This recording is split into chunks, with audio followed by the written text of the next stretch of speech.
Here we are on Gambier Island, specifically Port Graves Bay.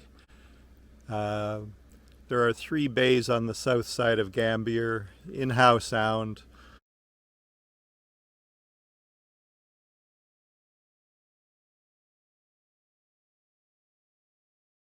And this is the shallowest and most protected. It's about 1.5 miles in length from the open waters of Howe Sound. Only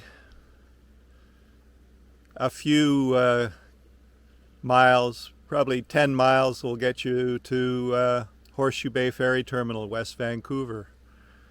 So we're turning to the east, and this is a high-sided part of the bay, all the way up to Mount Artaban. There's the top, and working our way back to the south and the opening of the bay.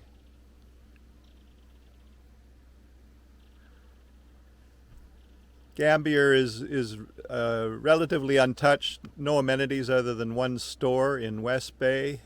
There's the opening of about 1.5 miles to the south.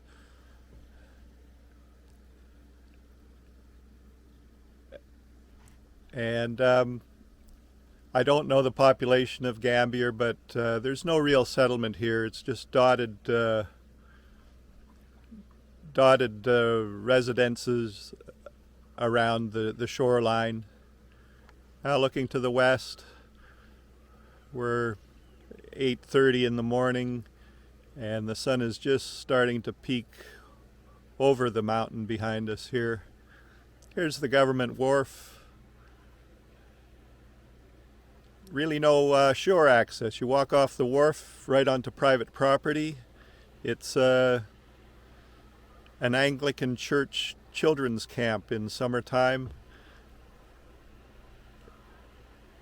When you do go to shore, there's a trail that you can take that skirts around the private property and eventually gets you into public land, Sunshine Coast Regional District land, and there are some trails, one up to Lost Lake, another to Burt's Bluff, wherever they might be. We were told they're about a 2-hour hike. And then we're back to the bitter end of the Port Graves Bay, and that dries out almost completely at low tide. So, Port Graves, Gambier Island.